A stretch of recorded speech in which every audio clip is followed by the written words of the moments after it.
세계적인 경영학자이고 미래학자인 피터 드러커에게 기자들이 물었습니다. 박사님은 지금까지 귀한 책들을 100권 이상 쓰셨는데 그 책 중에 어느 책이 가장 걸작입니까? 피터 드러커가 말했습니다. 가장 좋은 책은 아직 나오지 않았습니다. 다음에 나올 책이 최고의 작품이 될 것입니다. 그때 그의 나이가 92세였다고 합니다. 여러분, 지금까지 좋은 예배를 많이 드렸지만 오늘 이 시간 내가 최선의 예배를 드리리라, 그런 마음으로 예배를 드리고, 저도 설교를 많이 했지만은 더 좋은 설교를 위해서 노력하고 어제보다 오늘 더 하나님의 뜻에 합당한 메시지를 전하기를 힘써 노력하겠습니다. KFC 할아버지로 유명한 커넬 할랜드 샌더스 이야기를 여러분 아실 것입니다. 인터넷에 이분의 이름을 치면 이야기가 많이 나옵니다. 그는 6살의 아버지를 여의고 어린 나이부터 생계를 유지하기 위해서 일터에서 열심히 일했습니다. 페인트공, 타이어 영업소, 유람선, 휴유소 등에서 닥치는 대로 일을 했습니다. 어느덧 40대가 된 그는 평소 요리 실력을 살려 자신만의 조리법으로 닭튀김을 만들어 팔기 시작하면서 요식업에 뛰어들었습니다. 처음엔 장사가 잘 되는 듯 하였지만은 곧 시험이 닥쳐왔습니다. 식당에 화재가 발생하면서 모든 것을 한순간에 잃어버렸습니다.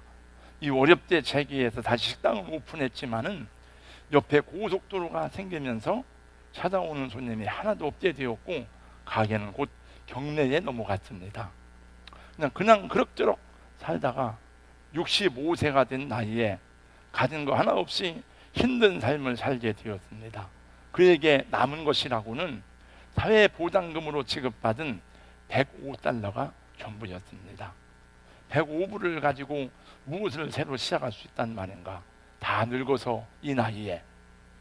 그러나 힘들겠지만 낙심하지 않고 다시 도전하기로 하였습니다. 낡아빠진 트럭을 다시 한 대 샀습니다. 그는 레스토랑을 운영하면서 꾸준히 개발해온 독특한 조리법을 팔아보기로 했습니다. 트럭에서 잠을 자고 주유소 화장실에서 면도를 하고 미국 전역을 돌아다녔습니다. 자신의 닭고기 레시피를 채택한 닭고기 요리를 팔 때마다 자기에게 5센트만 달라는 조건을 제시하였습니다. 그러나 식당 주인들은 말도 안 되는 소리라고 그를 쫓아냈습니다. 첫날 10개의 식당을 찾아갔지만 모두 다 거절당했습니다. 100개의 식당에서 거절을 당했습니다. 200개의 식당에서, 300개의 식당에서 거절을 당하였지만은 포기하지 않았습니다. 1000개의 식당을 찾아갔지만 그의 요청을 듣는 가게는 하나도 없었습니다. 1008명의 식당 주인을 만나 거절을 당했습니다. 근데 1009번째로 만난 식당 주인이 그의 레시피대로 요리를 만들어 보겠다고 그의 조건을 수락하였습니다. 1009번 만에 성공. 인터넷에 다 나와요. 2년 만에 5개 식당이 조건을 수락하였고, 그 다음에 11년 만에 식당 600곳이 이 조건을 수락하였습니다. 이렇게 시작된 프랜차이즈 사업이 바로 켄터키 프라이 치킨 KFC가 되었습니다. 그의 본명은 원래 할란드 샌더스였지만 후에 그는 커널 샌더스라는 애칭으로 불리게 되었고 1976년에는 전 세계에서 2번째로 존경받는 사업가로 선정되었습니다. 그는 1980년 전 세계에 약 1만 4천여 개의 매장을 거느리고 약 8억 4천만 달러를 보유한 자산가가 되어서 90세를 일기로 세상을 떠날 때까지 전 세계 20만 마일을 여행하면서 KFC 왕국을 건설할 수 있었다고 합니다. 그는 이런 말을 하고 죽었습니다. 훌륭한 생각을 하는 사람은 많지만은 행동으로 옮기는 사람은 드물다. 생각은 누구나 다 할 수 있죠. 그러나 현실에서 생각을 이루려고 뛰는 사람은 별로 없다는 것입니다. 오늘 본문에는 나이 85세 된 갈렙이 이스라엘 지도자 여호수아 앞에 나왔습니다. 그는 가나안 땅에서 아직도 정복되지 못한 헤브론 산지를 바라보면서 이 산지를 나에게 주소서라고 요청하였습니다. 당시 여호수아가 가나안 정복의 지도자로서 많은 땅을 정복하였지만은 그러나 험한 산지들은 여전히 가나안 사람들이 차지하고 있었습니다. 이스라엘 12지파에서 가나안 땅을 분배하여 정복하는데 다 모두들 정복하기 쉬운 땅, 좋은 땅, 비옥한 땅, 싸우기 쉬운 곳만을 다 선택해서 개척해 나갔습니다. 그리고 요셉 지파를 비롯해서 막 불평을 하는 거예요. 와서 왜 우리는 이런 나쁜 땅을 줍니까? 왜 우리는 작은 땅을 줍니까? 불평과 운망들이 여기저기서 쏟아져 나오는 것을 갈렙은 보았습니다. 갈렙이 가만히 보니까 헤브론 산지의 정복이 없이는 약속의 땅의 정복은 성취될 수 없음을 보았습니다. 그러나 이 산지의 정복은 아무도 나서지 않았습니다. 왜냐하면 철병거를 가진 아낙 자손들이 진을 치고 있는 험준한 곳이기 때문이었습니다. 너무 힘든 과제이기 때문에 아무도 용기를 내지 못하였습니다. 그리고 이렇게 어렵고 힘든 일을 그러나 나이 많은 갈렙이 도전하고 나선 것입니다. 그는 하나님이 약속하신 가나안 땅 정복의 선도주자가 되었을 뿐만 아니라 이제 마지막 완성을 위해서 이스라엘 백성들에게 용기와 도전을 주기 위해서 자신이 앞장서야 하는 것을 알게 되었습니다. 갈렙과 여호수아, 하나님이 사용하신 사람들입니다. 하나님이 당신의 나라와 이스라엘을 위해서 사용하신 갈렙, 어떤 사람이었기에 그를 들어 하나님이 마지막까지 사용했을까? 본문의 말씀에 근거했습니다. 첫 번째, 그는 겸손한 사람이었습니다. 여러분 잘 아시는 바와 같이 갈렙은 평생을 여호수아의 그늘 아래에서 제2인자로 살아왔습니다. 7절 말씀을 보겠습니다. 내 나이 40세에 여호와의 종 모세가 가데스 바네아에서 나를 보내어 이 땅을 정탐하게 하였으므로 내가 성실한 마음으로 그에게 보고하였고, 갈렙이 여호수아와 함께 유다 지파를 대표하여 정탐꾼의 사명을 수행한 때가 그의 나이 40세였습니다. 그러나 지금은 세월이 흘러 85세가 되었습니다. 10절 말씀을 또 제가 읽겠습니다. 이제 보소서, 여호와께서 이 말씀을 모세에게 이르신 때로부터 이스라엘이 광야에서 방황하니 45년 동안을 여호와의 말씀대로 나를 생존하게 하셨나이다. 오늘날 내가 85세로 돼. 그는 모세가 죽은 후에 45년의 세월을 여호수아 밑에서 여호수아를 섬기며 자기 사명을 감당해 왔습니다. 여러분 어떻게 보면 사실은 갈렙과 여호수아는 동급의 사람이 되지 않습니까? 이스라엘 12지파에서 지도자를 뽑을 때 갈렙은 유다 지파의 지도자입니다. 여호수아는 에브라임 지파의 지도자로 나왔습니다. 그리고 원래 유다 지파가 여러분 이스라엘 12지파에서 선도되는 지파 중에 하나입니다. 그래서 가나안 땅을 함께 정탐하고 함께 믿음을 고백한 사람들이었습니다. 그리고 가나안 땅을 정탐하고 돌아온 이후에 10명의 정탐꾼들이 가나안 땅을 악평할 때에 이스라엘 백성들이 울고불고 밤새도록 통곡하였습니다. 갈렙과 여호수아는 가나안 땅을 정복할 수 있다고 말했던 것을 우리는 기억하고 있습니다. 그런데 민수기 13장 말씀에 보니까 통곡하고 그 이스라엘 백성들 가운데 혼란이 일어났을 때에 그 백성들을 진정시킨 사람은 여호수아가 아니라 갈렙이었습니다. 여러분 저의 말을 들어보시기 바랍니다. 그러면서 그 백성들을 안돈시켰습니다. 그럼에도 불구하고 모세가 죽은 다음에 이스라엘의 지도자는 갈렙이 아니라 여호수아로 세워지게 되었습니다. 모세의 지도력을 여호수아가 이어받은 것입니다. 갈렙은 아마도 서운하고 원망스러웠을지도 모릅니다.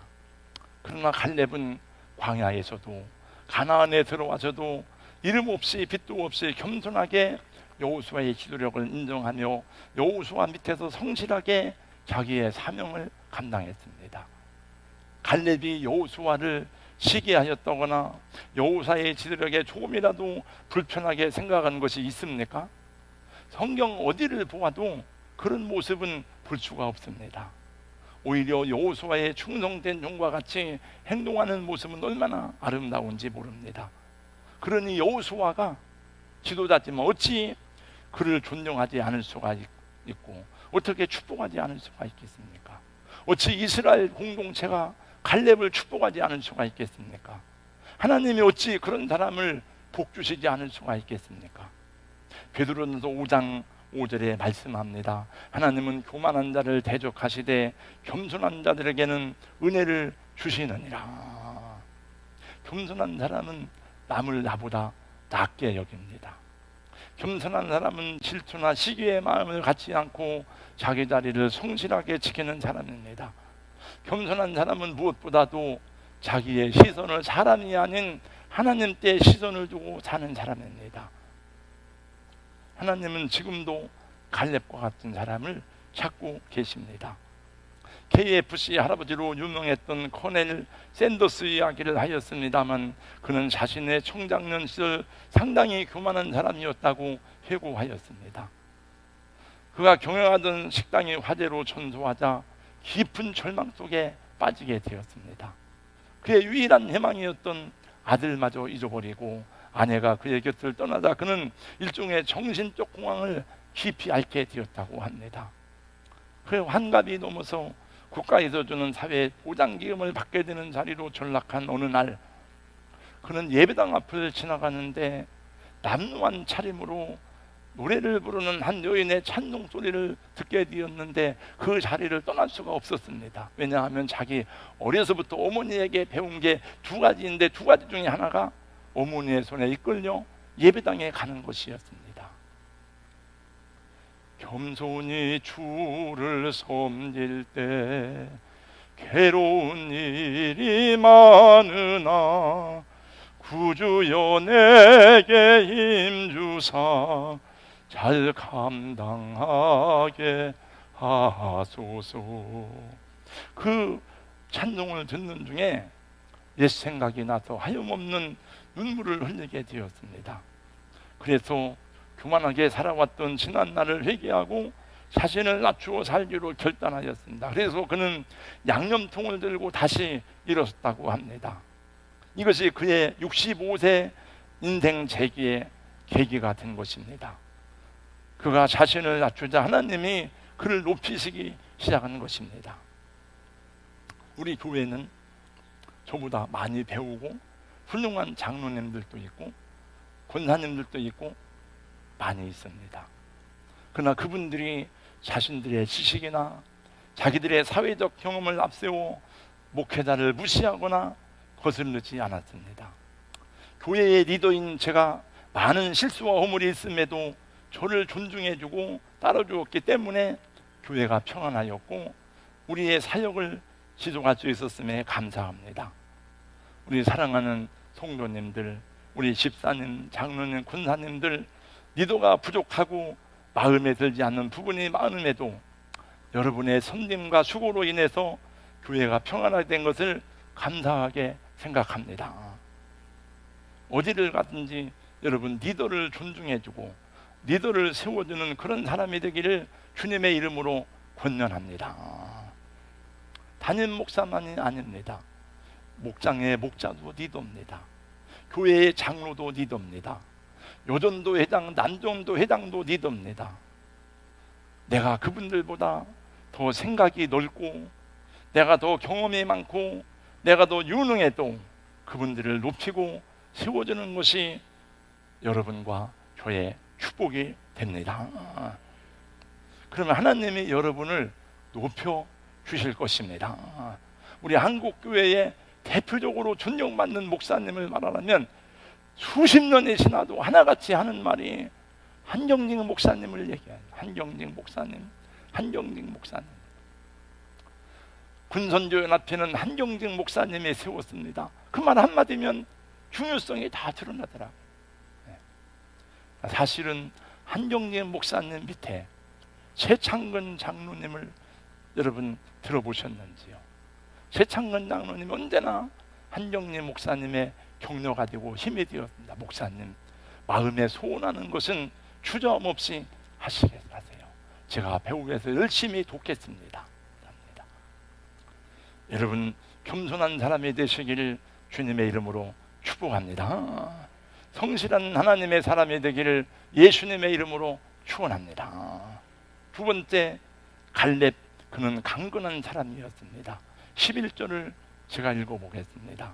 모세가 나를 보내던 날과 같이 오늘도 내가 여전히 강건하니 내 힘이 그때나 지금이나 같아서 싸움이나 출입에 감당할 수 있으니 그날에 여호와께서 말씀하신 이 산지를 지금 나에게 주소서.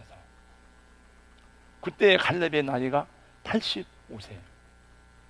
그럼에도 이 나이에 기꺼이 전쟁마당으로 가겠다는 거예요. 아무도 가지 않는 그 땅에 모세가 나를 보내던 그때나 지금이나 싸움이나 출입에 감당할 수 있으니 여호와께서 말씀하신 이 산지를 내게 주소서. 갈렙이 가고자 했던 이 산지는 아낙 자손이 살고 있었습니다. 그들은 철경거를 가진 사나운 족속입니다. 헤브론 산지는 아주 험한 요새입니다. 그래서 아무도 가지 않으려고 하는 것입니다. 그러나 갈렙은 이 산지로 나를 보내달라는 것입니다. 내가 그곳으로 나아가 그 땅을 정복하겠다는 것입니다. 실제로 여호수아는 15장 13절 이하에 보니까 갈렙이 그 땅을 싸워서 정복하는 모습을 보게 됩니다. 그는 진실로 강건한 사람이었습니다. 우리 사랑하는 성도 여러분, 우리가 강건함을, 우리가 건강을 추구해야 될 중요한 이유는 단지 오래 살기 위해서만이 아닙니다. 강건하게 인생을 살아야 될 이유는 나는 하나님이 맡겨주신 과제가 있기 때문에 이 과제를 수행하기 위해서 나는 강건해야 된다.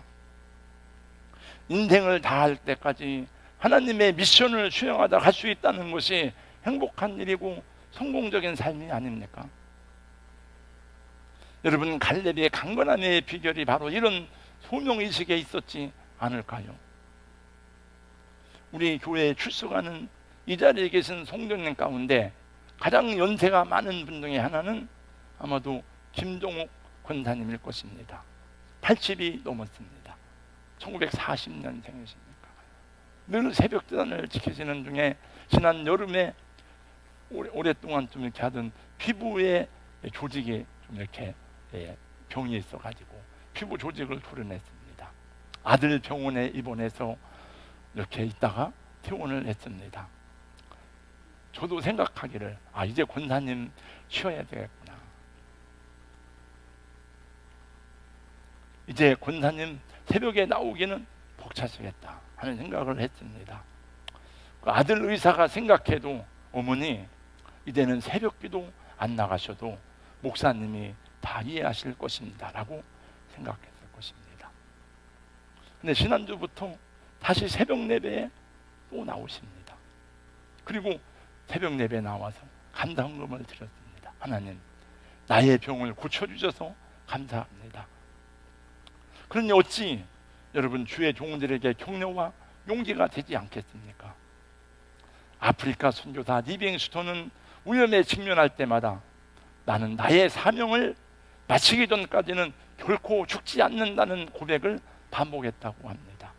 그는 그래서 그 아프리카 대륙을 다 종단하기까지 수없는 많은 죽음의 위기가 있었지만 하나님이 그의 생명을 다 보장해 주셨습니다. 이런 소명의식에 그의 생명을 붙들고 있었던 것입니다. 여러분, 나에게 아직도 해야 할 일이 남아있다는 소명의식이 우리의 심령을 강건하게 하고 우리의 육체를 주님이 붙들어 주시는 것입니다. 우리 성도 여러분, 여러분들이 나이가 들었든지 젊든지 강건하시기를 주님의 이름으로 축원합니다. 영적으로 강건해야 됩니다. 정신적으로 강건해야 됩니다. 육체적으로 강건하시기를 주의 이름으로 축원합니다. 헤브론 산지와 같이 많은 문제들이 우리 앞에 있지만은 극복할 수 있기를 예수님의 이름으로 축원합니다. 마지막으로 갈렙은 하나님의 약속을 믿는 믿음의 사람이었습니다. 사실 갈렙이 이 산지를 내게 달라는 그 도전은 인간적인 호기가 아닙니다. 인간적인 용기만이 아닙니다. 나는 할 수 있다, 그런 확신 때문이 아닙니다. 그가 이 산지를 내게 달라고 말한 가장 중요한 이유는 오늘 본문에 나와 있습니다. 하나님이 약속하셨습니다. 하나님이 그 땅을 밟을 때 노예 기업이 되리라고 말씀하셨습니다. 9절 말씀을 제가 읽겠습니다. 그날에 모세가 맹세하여 이르되 내가 내 하나님 여호와께 충성하였은즉 내 발로 밟는 땅은 영원히 너와 내 자손이 기업이 되리라 하였나이다. 하나님께 직접 들은 게 아니에요. 모세를 통해서 들었습니다. 모세가, 하나님의 종 모세가 말했습니다. 하나님이 말씀하시고 약속하셨기 때문에 우리는 해야만 하고 할 수 있다는 것입니다. 12절 말씀을 다 같이 함께 한 번 더 읽어보겠습니다. 12절 다 같이 시작. 그날에 여호와께서 말씀하신 이 산지를 지금 내게 주소서. 당신도 그날에 들으셨거니와 그곳에는 안악 사람이 있고 그 성읍들은 크고 견고할지라도 여호와께서 나와 함께 하시면 내가 여호와께서 말씀하신 대로 그들을 쫓아내리이다. 하나님이 말씀하셨습니다. 하나님의 말씀대로 나는 갈 것입니다. 보내주세요, 나를. 마지막으로 다시 한번 KFC 할아버지 커넬 샌더스 이야기를 하고 마치겠습니다. 샌더스는 본래 어머니에게 두 가지를 배웠는데 하나는 요리하는 법이고 하나는 주일마다 어머니 손에 이끌려 교회를 나가는 습관이었습니다. 그러나 사업이 잘 되니까, 사업이 바빠지면서 교회를 멀리 하던 중에 식당에 화재가 나고 다 그 모습을 상실하고 그냥 그럭저럭 세월을 보내다가 65세에 다시 하나님께로 돌아온 거예요. 그는 다시 열심히 교회에 출석하기 시작하였고 열심히 봉사하고 장학사업도 시작하였습니다.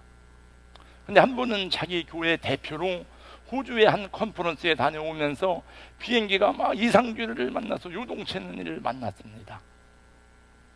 비행기 항공기 안에 사람들이 다 마우성을 쳤습니다. 그는 생각했습니다. 이 비행기가 추락하면 나는 천국에 갈 수 있을까? 다시 교회 생활을 열심히 하였지만 구원의 확신이 없었습니다. 그리고 그는 마침내 70이 넘던 해에 켄터키 루이빌의 한 교회 모임에서 주 예수님만이 진정으로 자신을 용서하고 새 인생을 주시는 분임을 깨닫고 자신의 남은 인생을 주님께 드리기로 결단하였습니다. 그리고 그때부터 15년 세상을 떠날 때까지 주님과 동행하는 삶을 살게 되었습니다. 그때부터 샌더스는 본격적으로 선교사 샌더스로 살게 되었습니다. 회사를 양도하고 자기는 이사로 월급을 받게 되었고 자문과 홍보를 하면서 더 많은 시간의 여유를 갖고 전 세계를 다니며 간증을 하고 복음을 전하기 시작했습니다. 그는 90세까지 일을 하다가 주님의 부름을 받고 떠날 때에 남친내교 신학교 강당에서 그의 장례식이 진행되었다고 합니다. 여러분, 우리 인생길에는 끊임없는 장애물이 있다는 것을 아시죠? 믿음으로 걸어가는 길에도 극복해야 될 큰 산들이 수없이 나타나는 것을 성경을 통해서 보지 않습니까? 우리 박찬현 형제, 이준호, 오경환 다 같은 86년생이죠.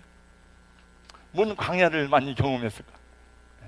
내가 우리 집사님에게 보고를 받으면서 이번 주 찬양 제목이 광야를 지나며 뭔 광야를 많이 경험했을까? 앞으로도 경험해야 될 광야가 많은데 하나님이 능력 주시는 그 은혜 안에서 광야를 능히 통과할 수 있기를 주님의 이름으로 축복합니다. 여러분, 하나님의 부름을 받고 출애굽한 이스라엘 백성이었지만은 홍해가 가로막고 있었습니다. 홍해를 건너니까 아말렉이 기다리고 있었습니다. 40년 그 전갈과 불뱀들이 우글거리는 광야를 지나고 가나안 땅에 들어가려니까 요단강이 가로막고 있는데, 그때 요단강은 가장 홍수가 심할 때의 요단강이었습니다. 잘 모르겠어요, 왜 하나님은 그때 요단강을 건너라고 하는지. 왜냐하면 믿음이 아니면 건너갈 수 없으니까. 그때는 요단강을 건너니까 첫 번째 만나는 성이 여러분 여리고성인데, 여리고성은 고대에서도 가장 강력한 성이었습니다. 여리고성을 점령하니까 아이성이 나오고 사나운 가나안 족속들의 수많은 산과 골짜기에 진치고 있지 않습니까? 여러분, 갈렙이 겸손하고 강건하고 믿음으로 살아온 인생이었지만은 어찌 그에게 그를 약하게 하고 고뇌하게 하는 일이 없었겠습니까? 어찌 그에게 시험과 연단이 없었겠습니까? 어찌 눈물이 없었겠습니까? 모든 인생은 다 누구에게나 시험과 눈물과 광야를 통과하는 여정이 있습니다. 코로나19로 인해서 경제활동이 어려워지고 사업의 길이 막히고 여러 가지 일들이 혼란스럽지만 아직도 우리가 이곳에 살아있고 기도할 수 있다고 하는 지단이 얼마나 감사한 일입니까? 얼마나 힘이 됩니까? 기도할 수 있는데 왜 걱정하십니까? 기도하면서 왜 걱정하십니까? 언제든지 나와서 주의 이름을 부르며 부르짖을 수 있는 재단이 있다는 것이 얼마나 감사한 일입니까? 내가 아직도 큰 돈이 안 벌리더라도 나에게 할 일이 주어졌다는 것이 얼마나 감사한 일입니까? 우리가 정복해야 될 수많은 땅들이 이 땅에 남아있다는 것이 얼마나 감사한 일입니까? 우리가 극복해야 될 문제들이 얼마나 많습니까? 학교 앞에 수많은 학생들이 지나가는데 어느 날 찻집에서 우리 교회가 저 아이들을 전도하지 감당하지 못한다면 우리가 다 떠나고 이 소명을 감당해야 될 교회가 와야 된다, 이런 생각이 들더라고요. 그 아이들을 전도하는 것은 헤브론 산지를 점령하는 것과 같이 어렵지 않은가? 다 인터넷에 중독되어서 어디 그 아이들 복음이 들어갈 데가 어디 있는가? 그러나 대전에 저는 아가페 교회 그 황성은 목사가 간증을 보면서, 그래서 하나님의 역사가 필요하고 그래서 성령의 역사가 필요하지, 우리가 힘쓰고 해서 노력해도 되는 일이라면 여러분 왜 금식하며 기도하고 왜 엎드려 눈물 뿌려 기도해야 되겠습니까? 내 기술로 하지, 내 능력으로 하지. 할 수 없기 때문에 하나님의 약속을 붙잡고 믿음으로 가야 하나님이 역사하시고 하나님이 도와주십니다. 성경은 그래서 수도 없이 당신의 자녀들에게 하나님이 보낼 때에 너희는 가라, 보낼 때에 너희 길이 평탄할 것이다, 너희 길이 쉬울 것이다 말씀하지 않았어요. 네. 너희는 강하고 담대하라. 하나님이 여호수아에게 말씀할 때도 너는 강하고 담대하라, 극히 강하고 담대하라, 내가 너와 함께 하겠다. 다 그 얘기예요. 여호와를 바라는 너희들아 강하고 담대하라, 두려워 말라, 놀라지 말라, 내가 너와 함께하며 내가 너를 도와주리라, 참으로 의로운 오른손으로 너를 붙들리라. 근데 우리는 안 붙들어. 헨리 워드 비처는 말했습니다. 우리는 매일 우리 앞에 두 개의 손잡이가 있습니다. 하나는 불안과 걱정의 손잡이고 또 하나는 믿음의 손잡이입니다. 당신은 불안과 두려움의 손잡이를 잡고 하루를 시작합니까? 믿음의 손잡이를 잡고 시작합니까? 많은 크리스찬들이 낙심하고 하나님이 살아계심에도 죽은 하나님처럼 믿으며 좌절하고 실망하고 하는 것은 믿음의 손잡이를 잡지 않고 인간적인 생각으로만 계산하고 판단하기 때문에 그런 거예요. 여러분, 우리가 오늘의 문제를 극복하고 장애물들을 돌파하고 다시 일어서기 위해서는 내가 돈을 많이 벌어서 좋은 집을 사고 좋은 차를 사고 다녀야 되겠다. 내가 성공해서 우리 아들, 딸들 잘 살게 해야 되겠다. 그런 의미라면 하나님이 우리에게 어떻게 축복할 근거가 되겠습니까? 주님, 오늘의 이 문제들을 극복해야 될 이유가 있다면, 우리가 이 난제들을 헤쳐나가야 될 목적이 있다면 나는 하나님 나라를 위해서 살아야 됩니다. 나는 복음을 위해서 쓰임받기 위해서입니다. 하나님의 영광을 위해서 살아야 되기 때문입니다. 그런 목적이 있어야 하나님이 우리의 걸음에 함께 하시고 당신의 살아계신 능력을 보여주지 않겠습니까? 하나님의 사랑 갈렙과 같이 겸손하게 강건하게 믿음으로 하나님의 약속을 붙잡고 나아가는 우리 성도님들 되시기를 예수 그리스도의 이름으로 축원합니다. 하나님, 헤브론 산지가 멀리 있는 것이 아니고 내 안에 헤브론 산지가 있어서 약속의 말씀을 믿음으로 받지 못하고 육신적인 생각으로 고민하고 고뇌하고 기도해야 되는 줄 알면서도 기도하는 자리에 나오지 못하는, 아무리 훌륭한 생각을 할지라도 행동하지 않는 그런 크리스찬들에게 어떻게 하나님이 역사하겠습니까? 순종하는 크리스찬, 행동하는 그리스도인들이 되게 하여 주시옵소서. 예수님 이름으로 기도하옵나이다. 아멘.